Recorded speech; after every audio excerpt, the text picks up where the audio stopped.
قال فما خطبكم أيها المرسلون قالوا إنا أرسلنا إلى قوم مجرمين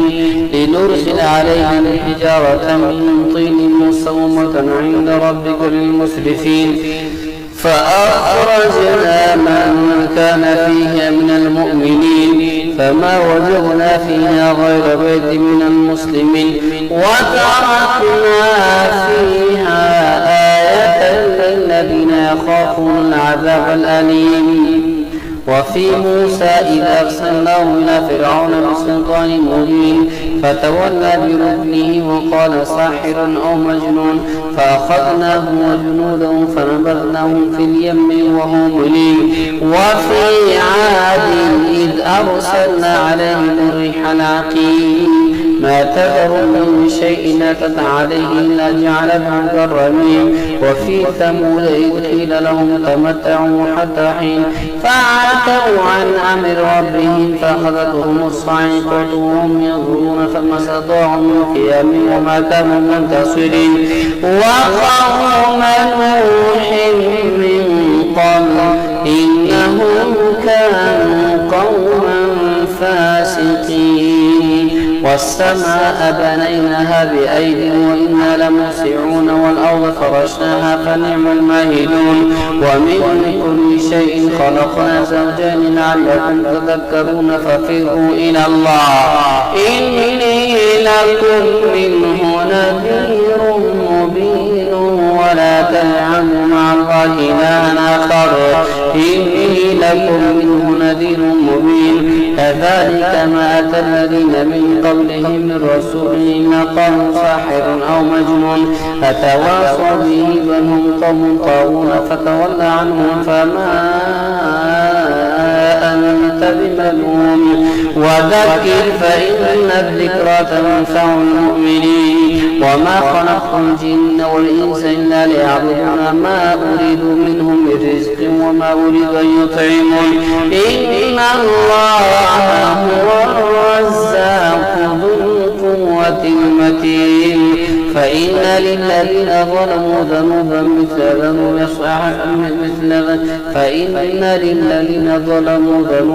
مثل ذنوب أصحابهم فلا يستعجلون. فويل للذين كفروا من يومهم الذي يوعدون والطور وكتاب مسطور في رق منشور والبيت المعمور وسقف مرفوع وبحر مسجور عذاب ربك لواقع ما له من دافع يوم تمور السماء مورا وتسير الجبال سيرا. فويل يومئذ للمكذبين الذين هم في خوض يلعبون يوم يدعون إلى نار جهنم دعا هذه النار التي كنتم بها تكذبون فسحر هذا أم أنتم لا تبصرون اصلوها فاصبروا أو لا تصبروا سواء عليكم إنما تجزون ما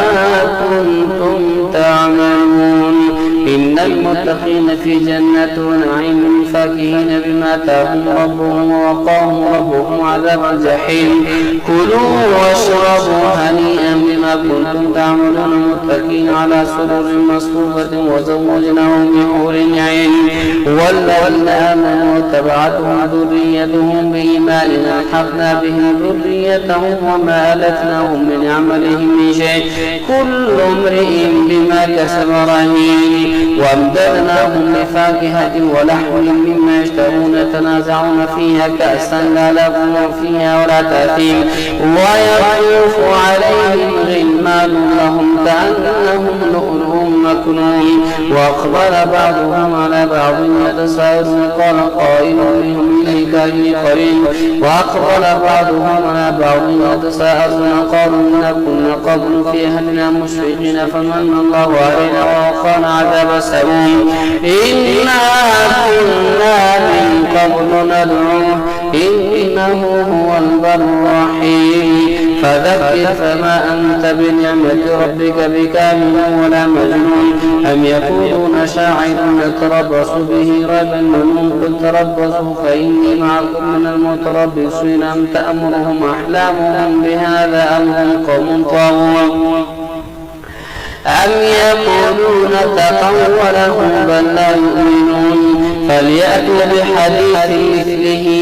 إن كانوا صادقين أم خلقوا من غير شيء أم هم خالقون أم خلقوا السماوات والأرض بل لا يوقنون أم عندهم خزائن ربك أم هم المسيطرون أم لهم سلم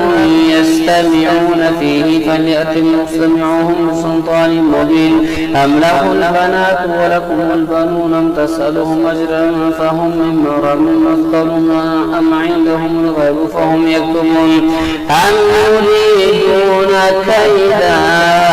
فالذين كفروا هم المكيدون أم لهم إله غير الله سبحان الله عما يشركون وإن يروا كسفا من السماء ساقطا يكون سحاب مركوم فذرهم حتى يلاقوا يومهم الذي فيه يساقون يوم لا يغني عنهم كيدهم شيئا ولا هم ينصرون وإن للذين ظلموا عذابا دون ذلك ولكن أكثرهم لا يعلمون واصبر لحكم ربك فإنك بأعيننا وسبح بحمد ربك حين تقوم ومن الليل فسبحه وإدبار النجوم والنجم إذا هوى ما ضل صاحبكم وما غوى وما ينطق عن الهوى إن هو إلا وحي يوحى علمه شديد القوى ذو مرة فاستوى وهو بالأفق الأعلى ثم دنا فتدلى فكان قاب قوسين وأدنى فأوحى إلى عبده ما أوحى ما كذب الفؤاد ما رأى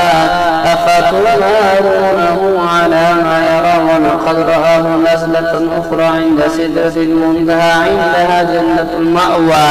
إذ يغشى السدرة ما يغشى ما زاغ البصر وما طغى لقد رأى من آيات ربه الكبرى أفرأيتم اللات والعزى ومناة الثالثة الأخرى لكم الذكر وله الأنثى تلك إذا قسمة ضيزى إن هي الأسماء سميتموها أنتم وآباؤكم ما أنزل الله بها من سلطان إن يتبعون إلا الظن وما تهوى الأنفس ولقد جاءهم من ربهم الهدى أم للإنسان ما تمنى فلله الآخرة والأولى وكم من ملك في السماوات لا تغني شفاعتهم شيئا إلا من باب أن يأذن الله لمن يشاء ويرضى إن الذين لا يؤمنون بالآخرة ليسمون الملائكة تسمية الأنثى وما لهم به من علم إن يتبعون إلا الظن وإن الظن لا يغني من الحق شيئا فأعرض عمن تولى عن ذكرنا ولم يرد إلا الحياة الدنيا ذلك مبلغه من العلم إن ربك هو أعلم بمن ضل عن سبيله وهو أعلم بمن اهتدى ولله ما في السماوات وما في الأرض ليجزي الذين أساءوا بما عملوا ويجزي الذين أحسنوا بالحسنى الذين يجتنبون كبائر الإثم والفواحش إلا اللمم إن ربك واسع المغفرة هو أعلم بكم إذا أنشأكم من الأرض وإذا أنتم أجنة في بطون أمهاتكم فلا تزكوا أنفسكم واعلموا من اتقى أفرأيت الذي تولى وأعطى قليلا وأكدى أعنده علم الغيب فهو يرى أم لم ننبأ بما في صحف موسى وإبراهيم الذي وفى ألا تزر وازرة وزر أخرى وأن ليس للإنسان إلا ما سعى وأن سعيه سوف يرى ثم يجزاه الجزاء الأوفى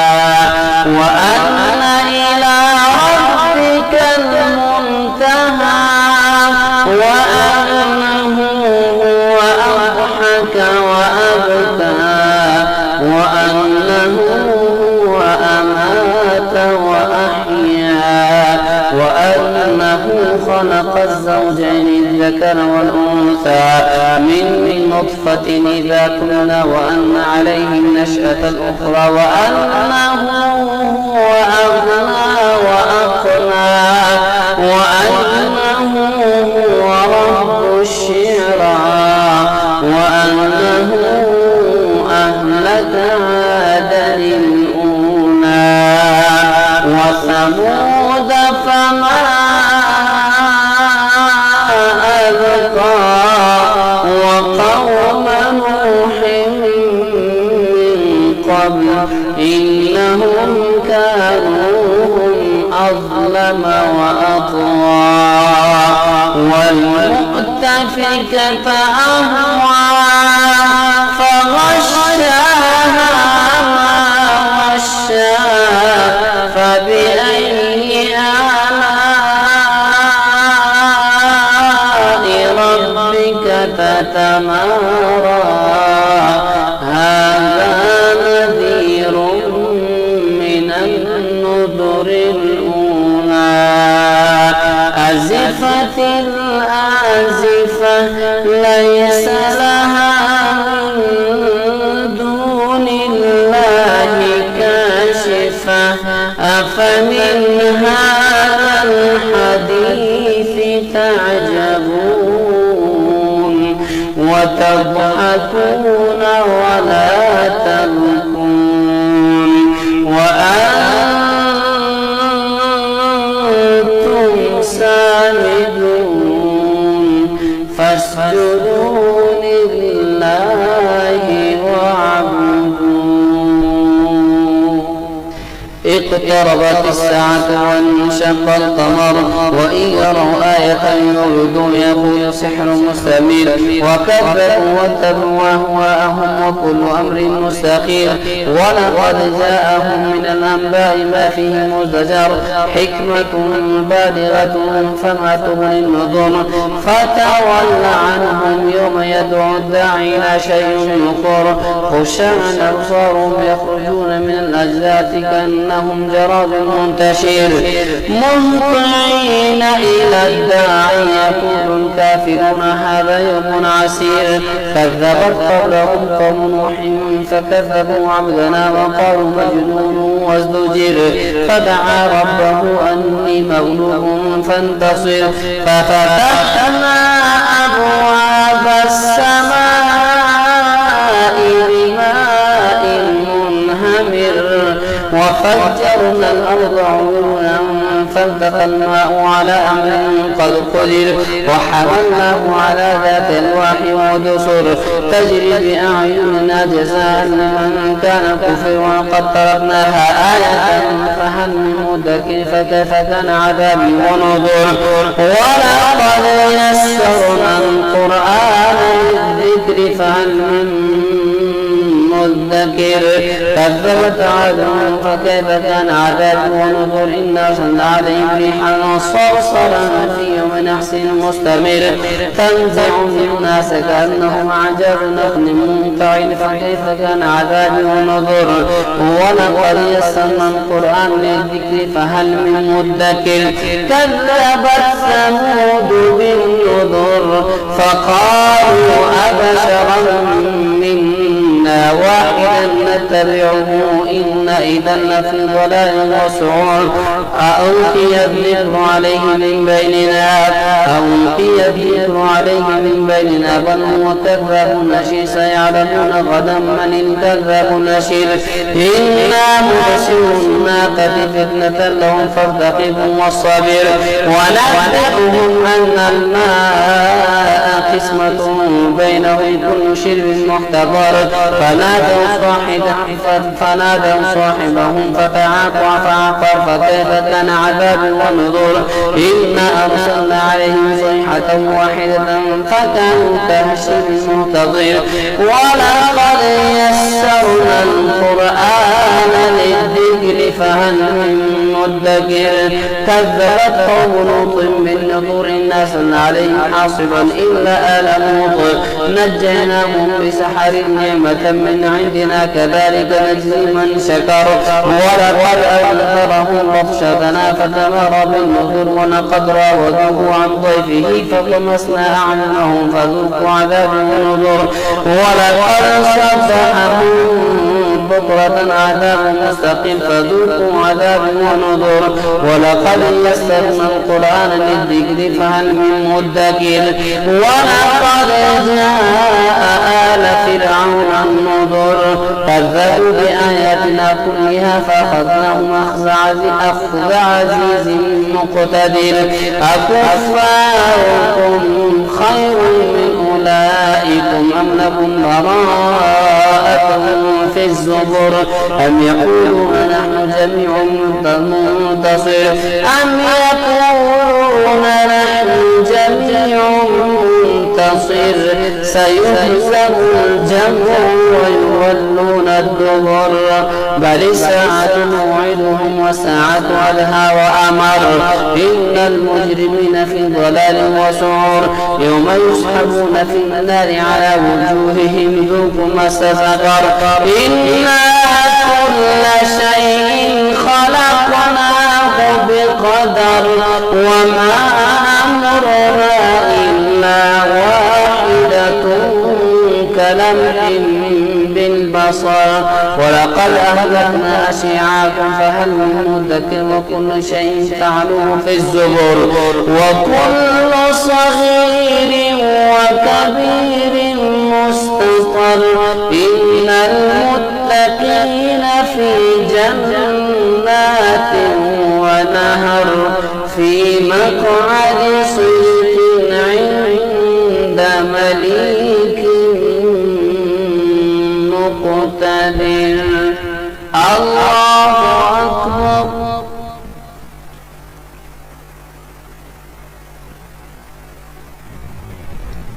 سمع الله لمن حمده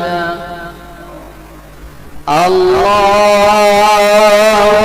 أكبر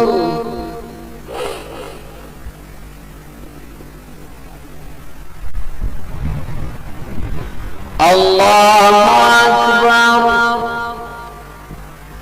أكبر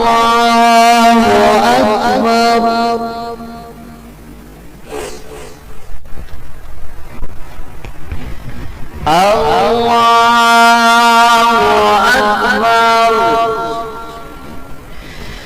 الحمد لله رب العالمين الرحمن الرحيم مالك يوم الدين إياك نعبد وإياك نستعين اهدنا الصراط المستقيم صراط الذين أنعمت عليهم غير المغضوب عليهم ولا الضالين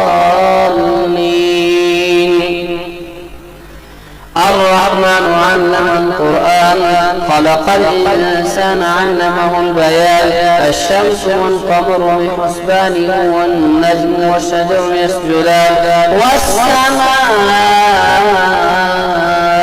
رفعها ووضع الميزان ألا تطغوا في الميزان وأقيموا الوزن بالقسط ولا تخسروا الميزان والأرض وضعها للأنام فيها فاكهة والنخل ذات الأكمام والحب ذو العصف والريحان فبأي آلاء ربكما تكذبان خلق الإنسان من صلصال كالفخار خلق الجن من مارج من نار فبأي آلاء ربكما تكذبان رب المشرقين ورب المغربين فبأي آلاء ربكما تكذبان مرج البحرين يلتقيان بينهما برزخ لا يبغيان فبأي آلاء ربكما تكذبان يخرج منهما اللؤلؤ والمرجان فبأي آلاء ربكما تكذبان وله الجوار المنشآت في البحر كالأعلام فبأي آلاء ربكما تكذبان كل من عليها فانٍ ويبقى وجه ربك ذو الجلال والإكرام فبأي آلاء ربكما تكذبان يسأله من في السماوات والأرض كل يوم هو في شأن فبأي آلاء ربكما تكذبان سنفرغ لكم أيها الثقلان فبأي آلاء ربكما تكذبان يا معشر الجن والإنس إن استطعتم أن تنفذوا من أقطار السماوات والأرض فانفذوا لا تنفذون إلا بسلطان فبأي آلاء ربكما تكذبان يرسل عليكما شواظ من نار ونحاس فلا تنتصران فبأي آلاء ربكما تكذبان فإذا انشقت السماء فكانت وردة كالدهان فبأي آلاء ربكما تكذبان فيومئذ لا يسأل عن ذنبه إنس ولا جان فبأي آلاء ربكما تكذبان يعرف المجرمون بسيماهم فيؤخذ بالنواصي والأقدام فبأي آلاء ربكما تكذبان هذه جهنم التي يكذب بها المجرمون يطوفون بينها وبين حميم آن فبأي آلاء ربكما تكذبان ولمن خاف مقام ربه جنتان فبأي آلاء ربكما تكذبان ذواتا أفنان فبأي آلاء ربكما تكذبان فيهما عينان تجريان فبأي آلاء ربكما تكذبان فيهما من كل فاكهة زوجان فبأي آلاء ربكما تكذبان متكئين على فرش بطائنها من استبرق وجنى الجنتين دان فبأي آلاء ربكما تكذبان فيهن قاصرات الطرف لم يطمثهن إنس قبلهم ولا جان فبأي آلاء ربكما تكذبان كأنهن الياقوت والمرجان فبأي آلاء ربكما تكذبان هل جزاء الإحسان إلا الإحسان فبأي آلاء ربكما تكذبان ومن دونهما جنتان فبأي آلاء ربكما تكذبان مدهامتان فبأي آلاء ربكما تكذبان فيهما عينان نضاختان فبأي آلاء ربكما تكذبان فيهما فاكهة ونخل ورمان فبأي آلاء ربكما تكذبان فيهن خيرات حسان فبأي آلاء ربكما تكذبان حور مقصورات في الخيام فبأي آلاء ربكما تكذبان لم يطمثهن إنس قبلهم ولا جان فبأي آلاء ربكما تكذبان متكئين على رفرف خضر وعبقري حسان فبأي آلاء ربكما تكذبان تبارك اسم ربك ذي الجلال والإكرام إذا وقعت الواقعة ليس لوقعتها كاذبة خافضة رافعة إذا رجت الأرض رجا وبست الجبال بسا فكانت هباء منبثا وكنتم أزواجا ثلاثة فأصحاب الميمنة ما أصحاب الميمنة وأصحاب المشأمة ما أصحاب المشأمة والسابقون السابقون أولئك المقربون في جنة النعيم ثلة من الأولين وقليل من الآخرين على سرر موضونة متكئين عليها متقابلين يطوف عليهم ولدان مخلدون بأكواب وباريق وكأس من معين لا يصدعون عنها ولا ينزفون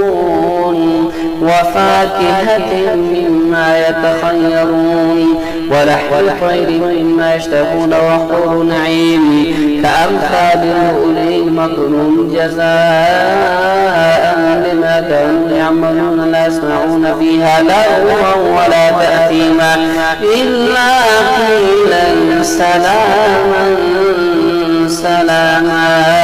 وأصحاب اليمين ما أصحاب اليمين في سدر مخضود وطلح منضود وظل ممدود وماء مسكوب وفاكهة كثيرة لا مقطوعة ولا ممنوعة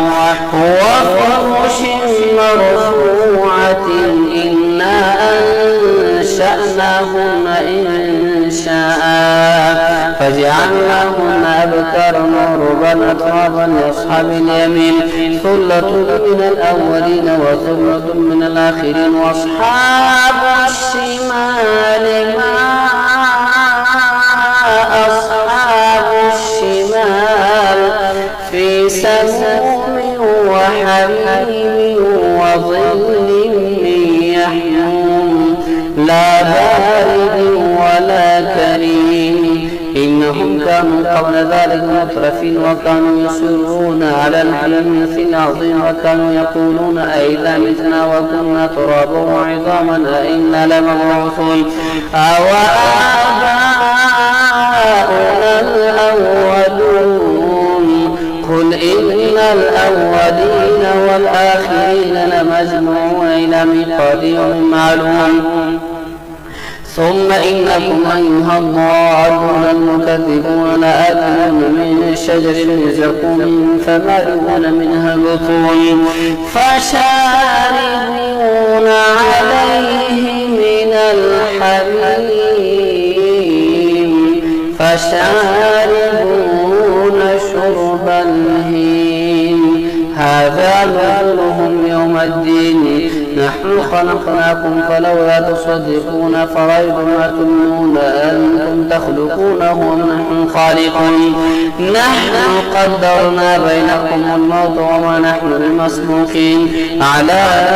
أن نبدل أمثالكم وننشئكم فيما لا تعلمون ولقد علمتم النشأة الأولى فلولا تذكرون أفرأيتم ما تحرثون أنتم تزرعونه ونحن زارعون لو نشاء لجعلناه حطاما فظلتم تفكهون إنا لمغرمون بل نحن محرومون أفرأيتم الماء الذي تشربون أأنتم أنزلتموه من المزن أم نحن المنزلون لو نشاء جعلناه أجاجا فلولا تشكرون فرأيتم النار التي تورون أأنتم أنشأتم شجرتها أم نحن المنشئون نحن جعلناها تذكرة مغفرة ومتاعا للمقوين. فسبح باسم ربك العظيم. فلا أقسم بمواقع النجوم وإنه لقسم لو تعلمون عظيم إنه لقرآن كريم في كتاب مكنون لا يمسه إلا المطهرون تنزيل من رب العالمين. أفبهذا الحديث أنتم مدهنون وتجعلون رزقكم أنكم تكذبون. فلولا إذا بلغت الحلقوم وأنتم حينئذ تنظرون ونحن أقرب إليه منكم ولكن لا تبصرون. فلولا إن كنتم غير مدينين ترجعونها إن كنتم صادقين. فأما إن كان من المقربين فروح وريحان وجنة نعيم. وأما إن كان من أصحاب اليمين فسلام لك من أصحاب اليمين. وأما إن كان من المكذبين الضالين فنزل من حميم وتصلية جحيم. إن هذا لهو حق اليقين. فسبح باسم ربك العظيم. سبح لله ما في السماوات والأرض وهو العزيز الحكيم. له ملك السماوات والأرض يحيي ويميت وهو على كل شيء قدير. هو الأول والآخر والظاهر والباطن وهو بكل شيء عليم. هو الذي خلق السماوات والأرض في 6 أيام ثم استوى على العرش يعلم ما يلج في الأرض وما يخرج منها وما ينزل من السماء وما يعرج فيها وهو معكم أينما كنتم والله ما تعملون. الرسول له ملك السماوات والأرض لا ترجع الأمور. يولج الليل في النهار ويولج النهار في الليل وهو عليم بذات الصدور. آمنوا بالله ورسوله وانفقوا مما جعلكم مستخلفين فيه فالذين آمنوا منكم وأنفقوا لهم أجر كبير. وما لكم لا تؤمنون بالله والرسول يدعوكم لتؤمنوا بربكم وقد أخذ ميثاقكم إن كنتم مؤمنين. هو الذي ينزل على عبده آيات بينات ليخرجكم من الظلمات إلى النور وإن الله بكم لرؤوف رحيم. وما لكم ألا تنفقوا في سبيل الله ولله ميراث السماوات والأرض لا يستوي منكم من أنفق من قبل الفتح وقاتل أولئك أعظم درجة من الذين أنفقوا من بعد وقاتلوا وكلا وعد الله الحسنى والله ما تعملون خبير. من ذا الذي يقرض الله قرضا حسنا فيضاعفه له وله أجر كريم. يوم ترى المؤمنين والمؤمنات يسعى نورهم بين أيديهم وبأيمانهم بشراكم اليوم جنات تجري من تحتها الأنهار خالدين فيها ذلك هو الفوز العظيم. يوم يقول المنافقون والمنافقات للذين آمنوا انظرونا نقتبس من نوركم قيل ارجعوا وراءكم فالتمسوا نورا فضرب بينهم بسور له باب باطنه فيه الرحمة وظاهره من قبله العذاب. ينادونهم ألم نكن معكم قالوا بلى ولكنكم فتنتم أنفسكم وارتبتم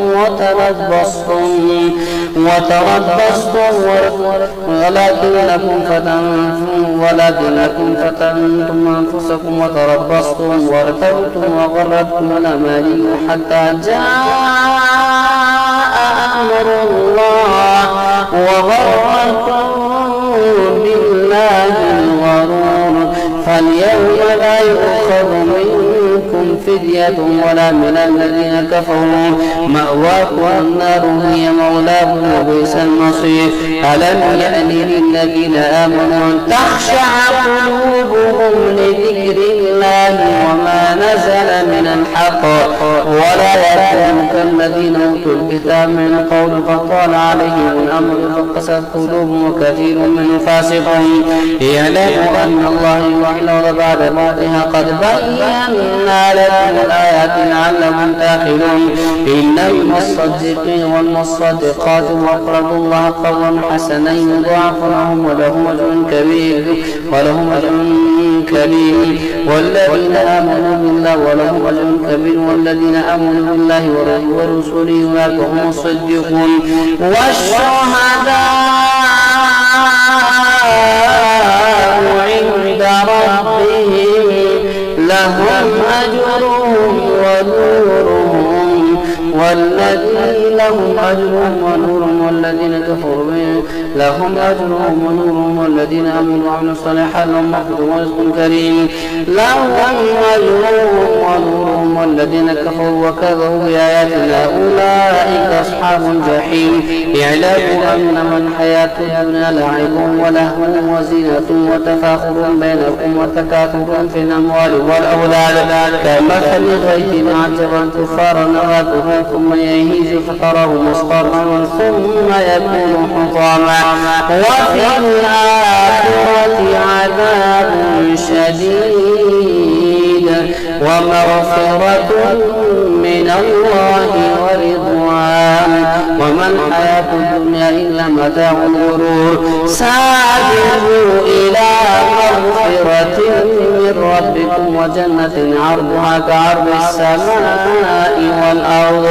أعدت للذين آمنوا بالله ورسوله ذلك فضل الله يؤتيه من يشاء والله ذو الفضل العظيم.